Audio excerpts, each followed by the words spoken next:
TVT au cœur de l'information.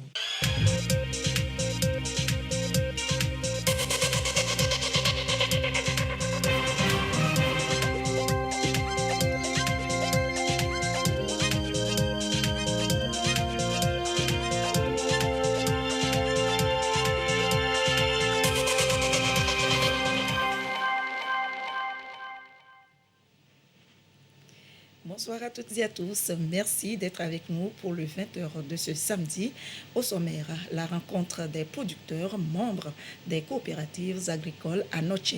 C'est pour une séance de travail sur les outils d'amélioration de la performance dans les chaînes de valeur agricoles. Reportage à suivre.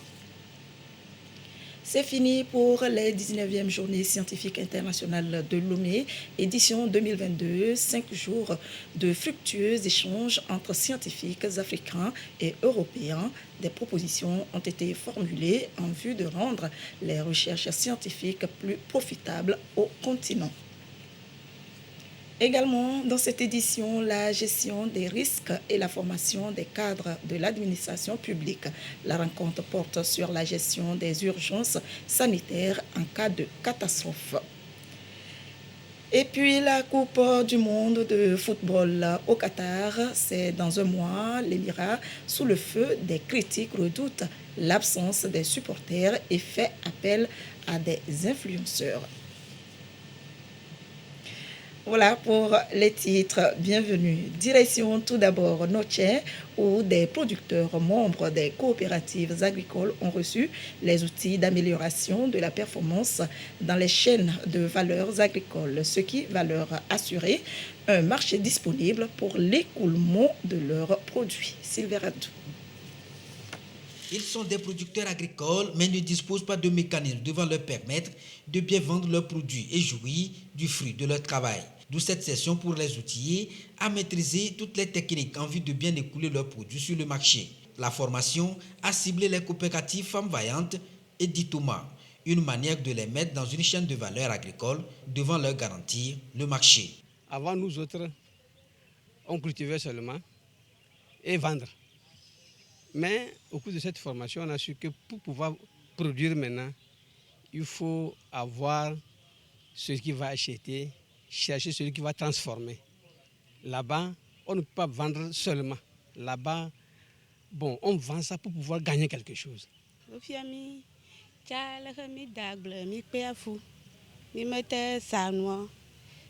On nous a appris les bonnes pratiques en matière de vente, c'est-à-dire la manière dont nous produisons et nous n'arrivons pas à écouler nos produits.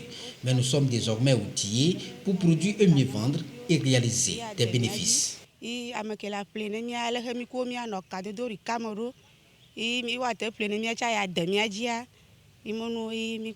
À travers cette chaîne de valeur, le marché est déjà disponible pour faciliter l'écoulement du produit. Une formation assurée par le cabinet Cérès pour davantage améliorer la performance des producteurs. Dans le secteur agricole, la plus grande part des bénéfices est donc captée par les fabricants, les commerçants, les détaillants. Donc le producteur agricole se trouve alors très peu rémunéré. Donc c'est pour cela qu'on a organisé cette formation, pour essayer de définir des interventions qui permettent d'améliorer la redistribution des bénéfices le long de la chaîne de production.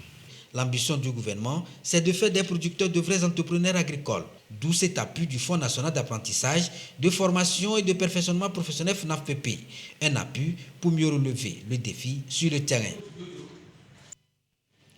À Yotokopé, les agriculteurs s'approprient de nouvelles techniques de production du soja bio, une formation sur les techniques de production intensive et la gestion efficace de l'entreprise agricole, une initiative à mettre à l'actif du FNAF-PP et partenaires. Alexandra Adekambi voit Eli Agba Nyadao. Des producteurs de Yotokopé en quête de meilleures techniques de production de soja bio. Un produit très rentable dans le secteur agricole. De la mise en terre à la récolte et à la commercialisation, de nouvelles techniques de production sont apportées à ces agriculteurs. Objectif, les amener à jurer davantage des fruits de leur labeur. Notre temps maintenant, l'utilisation de produits chimiques là, ça crée de grands problèmes pour les producteurs et pour les consommateurs aussi. Nous voulons changer cette donne. On aura la production des insecticides et pesticides bio, la production des fertilisants. On aura l'entrepreneuriat agricole.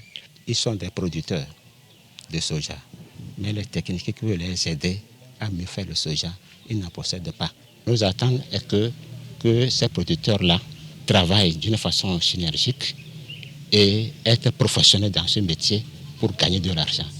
De la théorie à la pratique, dans cette parcelle cultivable, Passement Soué s'y met déjà.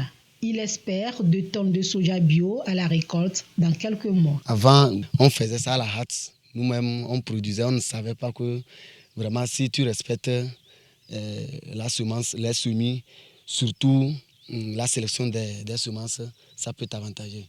Bon, maintenant, on nous a montré comment sélectionner la semence, surtout tester les semences avant le jour de semis. Et je suis sûr que maintenant, avec cette formation, nous allons essayer d'améliorer notre production de soja. Avant, nous, on cultivait seulement. On ne savait pas que ce que tu as dépensé, il faudrait que tu notes ça. Et après, ce que tu vas récolter, la vente que tu vas faire, tu vas voir vraiment si vraiment tu as de bénéfices. La formation sur la production du soja bio est une initiative financée par le Fonds national d'apprentissage, de formation et de perfectionnement professionnel FNAFPP. Elle devra permettre aux agriculteurs d'avoir de bons rendements et de bons revenus.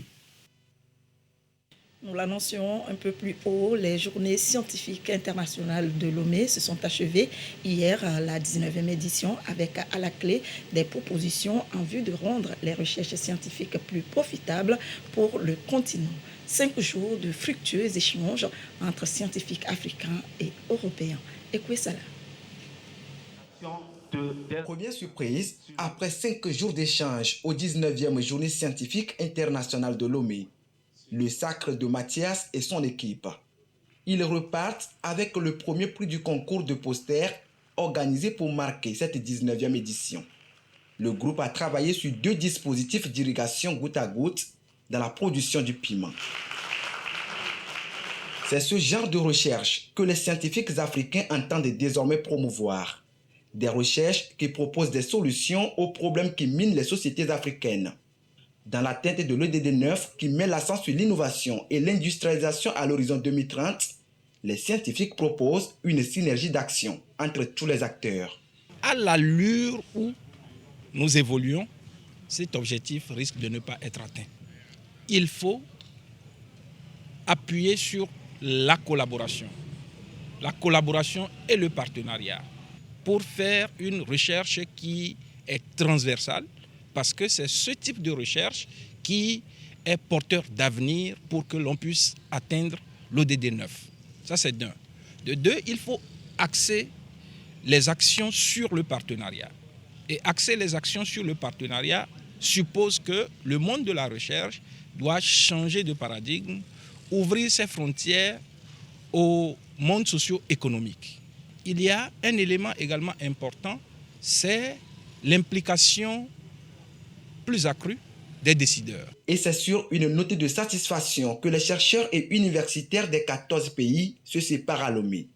Pari gagné pour l'université de Lomé. Dans chaque domaine, on a pu tirer quelque chose. On a pu voir vers où tirer donc le bateau pour tirer le meilleur de nos recherches. Une satisfaction aussi, c'est qu'aujourd'hui, nos résultats ne vont plus dormir dans les tiroirs, comme à l'accoutumée. Donc aujourd'hui, nous avons pris conscience que nos résultats doivent être valorisés et capitalisés pour le bien-être donc, de nos populations. Les conclusions de la 19e édition des Journées scientifiques internationales de Lomé seront éditées. L'Université de Lomé donne jusqu'à fin premier semestre 2023 pour le faire. Des tableaux et portraits sont réalisés en hommage aux scientifiques d'ici et d'ailleurs. Toutes des œuvres des étudiants de l'Université de Lomé. Partons maintenant pour Palimier. Des cadres de l'administration publique y étaient pour une formation sur la gestion des risques. Des notions en matière de gestion des urgences sanitaires en cas de catastrophe leur sont inculquées. Et c'est basé sur l'outil One Health. Carmen Madji Akakbo. Et chargé de communication des ministères de la Santé, de l'Environnement, de l'Agriculture et de l'Agence nationale de protection civile pourront désormais mieux gérer les urgences sanitaires en cas d'épidémie ou de catastrophe naturelle majeure. À Kpalimé, ils ont reçu une formation sur le One Health, un concept qui existe depuis de nombreuses années déjà et qui est devenu incontournable avec les pandémies, les problèmes de réchauffement climatique et de biodiversité. L'initiative est soutenue par l'OMS. Et nous leur disons, qu'est-ce que vous allez faire sur le terrain pour changer? Plutôt que de demander où est le vaccin du paludisme, qu'est-ce que le maire ou le SG ou le préfet, quand ils sortent dans le quartier, est-ce qu'ils jettent un coup d'œil sur l'environnement? Est-ce qu'il y a des eaux stagnantes? Est-ce qu'il y a des fleurs ici? Parce que l'environnement, ça fait partie des éléments pour lutter, surtout, comme on dit, l'assèchement des eaux pluviales. Faire en sorte que dans cet endroit, l'eau ne reste pas. Faire en sorte que cette route, les choses soient un peu plus propres. S'ils font ça, ils auront soutenu le ministère de la Santé et ils auront apporté leur contribution à toute la communauté du Togo. La finalité de cette rencontre est de mettre en place un pool de formateurs capables de former d'autres acteurs sur le terrain. Cette formation va beaucoup nous aider à pouvoir réorienter désormais nos activités, notre manière de communication et mettre beaucoup plus un accent sur la veille et la surveillance communicationnelle. Nous allons mettre en place un plan de communication sur les risques, comment accompagner les communautés qui sont victimes, comment gérer les rumeurs, comment mieux sensibiliser, comment mieux informer ces communautés qui font face à ces risques pour qu'on puisse mieux réduire les risques. C'est une formation qui pour nous apparaît comme un nouveau paradigme parce que ça nous amène à changer fondamentalement nos manières de communiquer et de résoudre des problèmes liés au secteur de l'environnement. Le préfet de Kloto a exhorté les participants à faire bon usage des outils reçus pour une bonne gestion des crises au Togo. Toujours à Palimier, le ministère chargé de l'action sociale et de la promotion de la femme a organisé une séance de travail à l'endroit des cellules focales genre des ministères. Il s'agit de les outiller sur la prise en compte du genre dans l'élaboration des différents projets des ministères et institutions de l'État. Sylvia Rabdou. Elles actualisent leurs connaissances pour être en phase avec la mission qui leur est assignée, c'est-à-dire l'intégration du genre dans les politiques, programmes et projets de développement. Il s'agit des cellules focales genre des différents départements ministériels et autres institutions étatiques. Une formation pour leur permettre de cerner les différents paramètres pour une meilleure prise en compte de la dimension genre dans leurs différents projets. Nous attendons beaucoup de choses de ces différents membres des cellules focales genre, afin qu'ils disposent d'un arsenal consistant et qu'ils puissent leur permettre d'être plutôt des vecteurs de la promotion du genre dans leurs différents départements. L'engagement est du ministère en charge de l'action sociale, une démarche vivement saluée par ses partenaires. Le PNUD accompagne le gouvernement togolais depuis plusieurs années déjà dans le cadre de l'intégration du genre, l'institutionnalisation du genre. Et donc cette présente activité vise donc à renforcer les capacités des cellules focales genre, notamment sur la planification, la budgétisation sensible au genre, le suivi et l'évaluation des programmes et projets qui sont développés au niveau du gouvernement pour qu'ensemble, avec les partenaires, qu'on puisse arriver à l'égalité de genre au Togo. Depuis 3 décennies, l'OIF appuie ces pays membres pour contribuer à préserver les acquis et éliminer les défis persistants de la mise en œuvre des engagements nationaux et internationaux en faveur de l'égalité femmes-hommes. À travers cette formation, les participants, eux, promettent une meilleure application des enseignements reçus. Nous osons croire qu'au sortir de cet atelier, nous aurons toutes les techniques et toutes les capacités requises pour procéder à la prise en compte effective et efficace de la dimension genre dans nos politiques et projets que nos ministères et institutions sont appelés à mettre en œuvre. L'ambition, c'est de parvenir à une prise en compte effective du genre dans les stratégies et programmes des ministères sectoriels pour une protection effective des droits des femmes et des filles en vue d'un monde juste et égalitaire. Dans le même contexte, à la primature, s'est tenue une rencontre d'échange dans le contexte donc de la journée internationale de la jeune fille célébrée chaque 11 octobre. Objectif, renforcer davantage les initiatives d'engagement des jeunes filles et des femmes. Yasmine Koudia. Dans les locaux de la primature, Madame le Premier ministre Victoire Toméga-Dogbé, en face des jeunes filles aux commandes, des filles aux différents programmes d'excellence et des volontaires. Les échanges en rapport avec la participation politique et citoyenne des filles ont touché aux réalités de la fille et de la jeune femme au sein de la société et qui sont de nature à freiner leur élan sans oublier l'investissement personnel nécessaires pour leur autonomisation. Les qualités que j'ai reçues me permettront de mieux choisir et de devenir en fait une citoyenne active.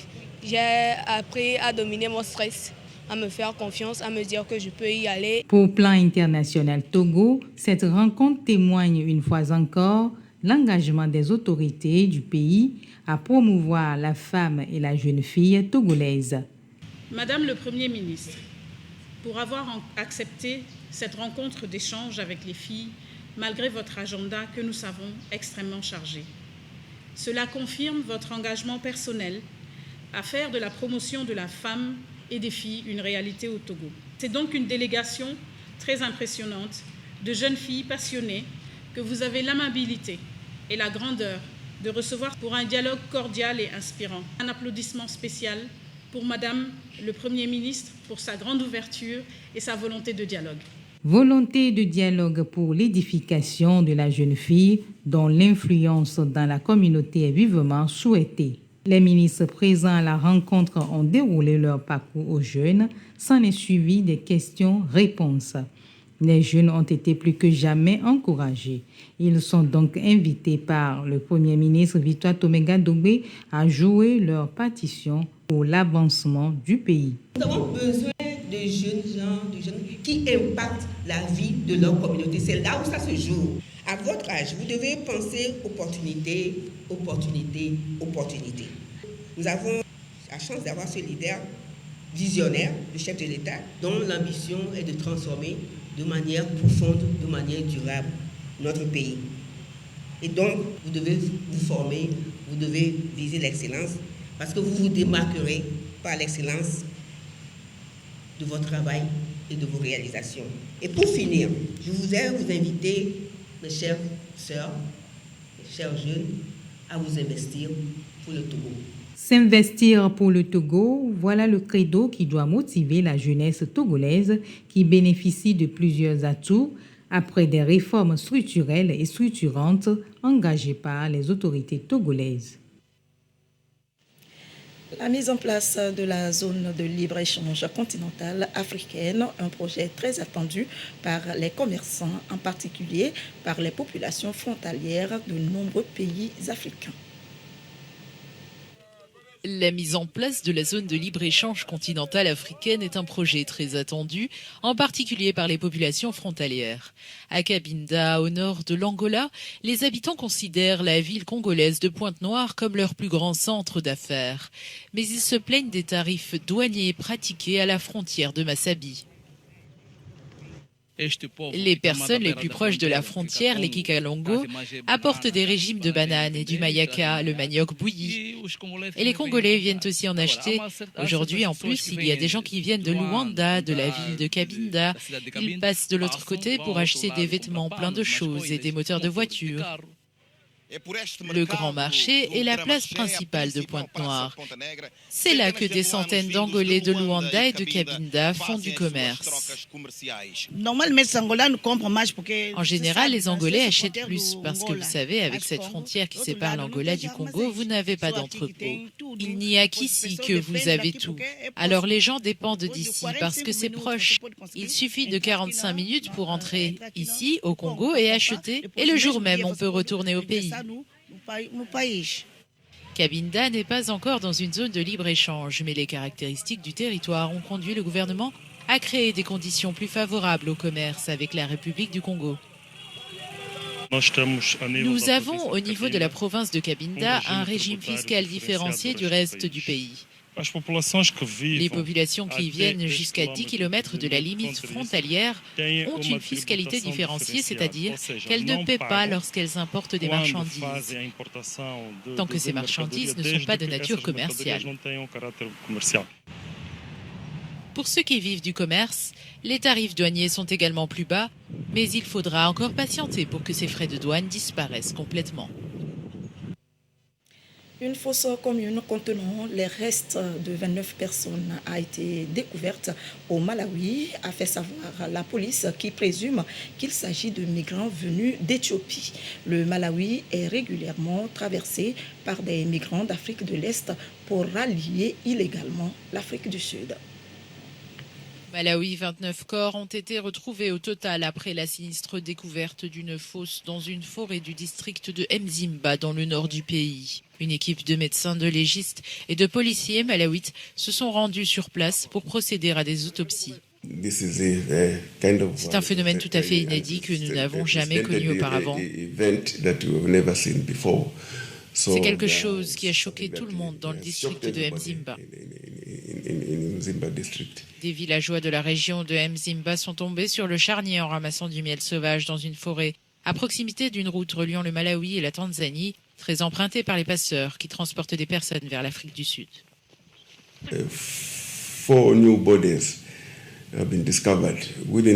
4 nouveaux corps ont été découverts à proximité du charnier, ce qui indique qu'il y a peut-être d'autres charniers de ce type dans la forêt. Et peut-être que maintenant, à titre de représentant des autorités, nous devons intervenir pour en savoir plus. Nous pensons qu'il se passe quelque chose de très grave dans la forêt.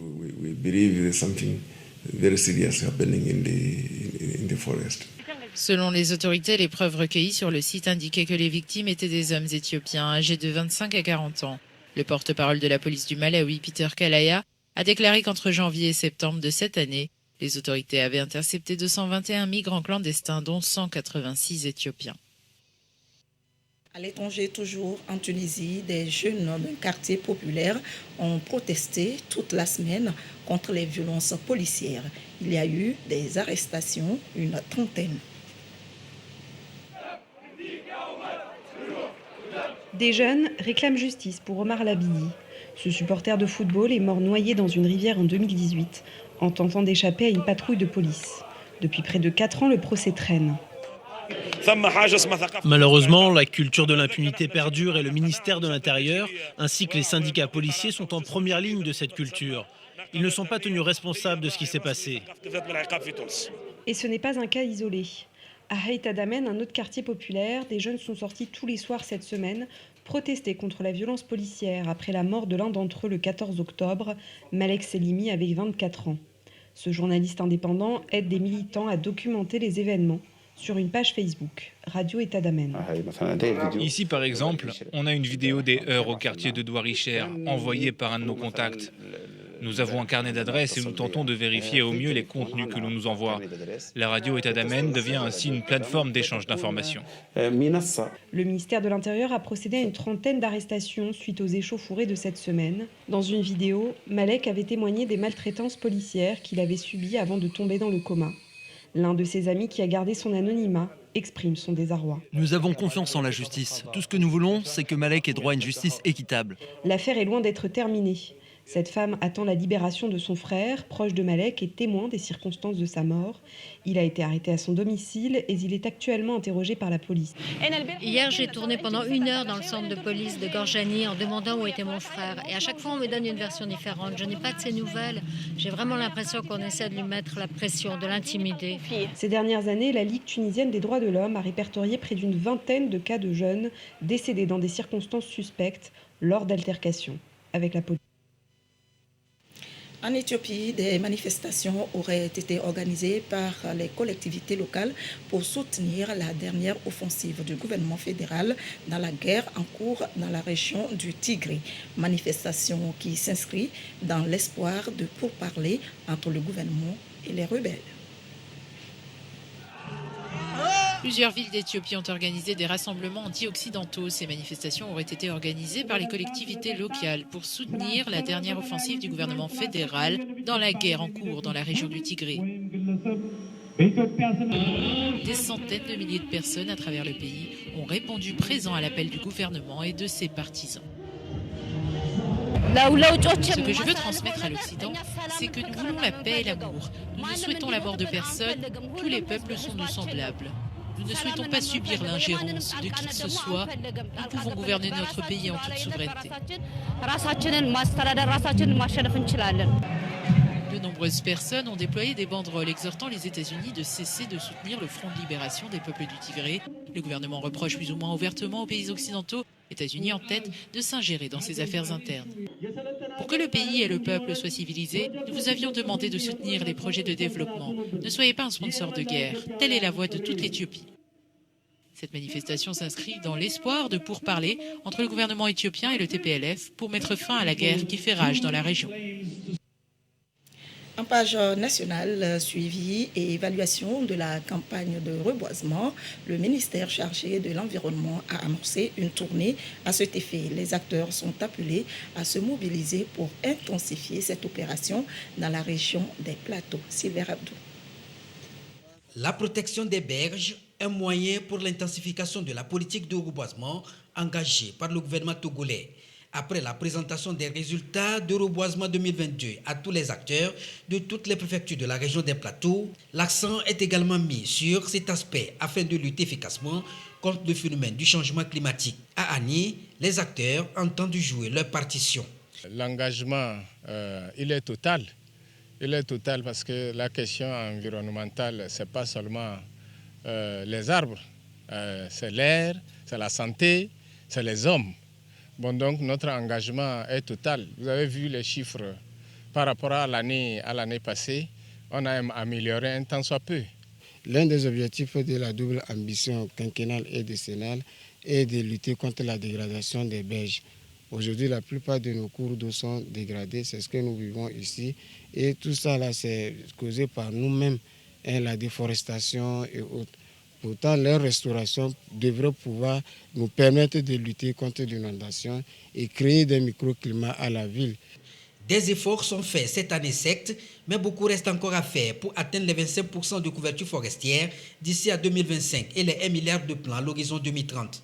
D'où ces résultats pour amener les acteurs à s'engager activement en vue de la réussite de cette politique environnementale.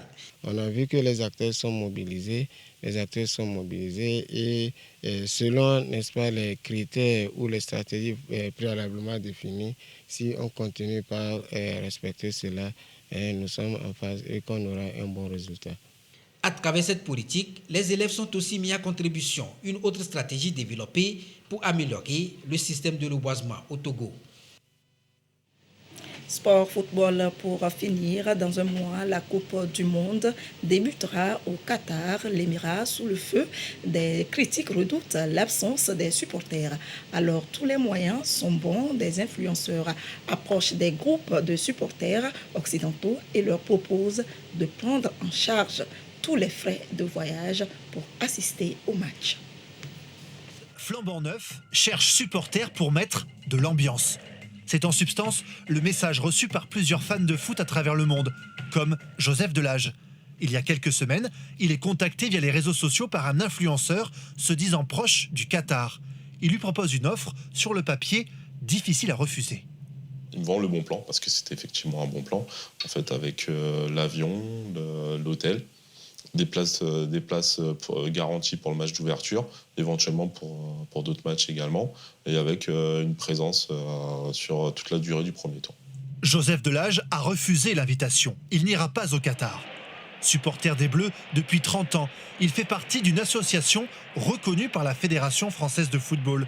C'est pour cela, selon lui, qu'il a été choisi. C'est toujours étonnant parce que on se dit toujours pourquoi moi. Et la réponse au pourquoi moi, c'était t'es quelqu'un qu'on connaît, qu'on reconnaît dans les tribunes, t'es quelqu'un de plutôt moteur et qui est animateur. Et a priori, j'avais le bon profil pour ce programme-là, quoi. Le Qatar cherche-t-il à recruter des supporters ? Lundi à Doha, la FIFA et les organisateurs qataris ont annoncé que 90% des billets avaient trouvé preneur, soit 2 900 000 places. Le Qatar étant le principal acheteur devant les États-Unis et l'Arabie Saoudite. Loin, bien loin devant la Belgique, 1 millier de Belges seulement devraient faire le déplacement. Le Qatar a donc décidé d'en faire venir, tous frais payés.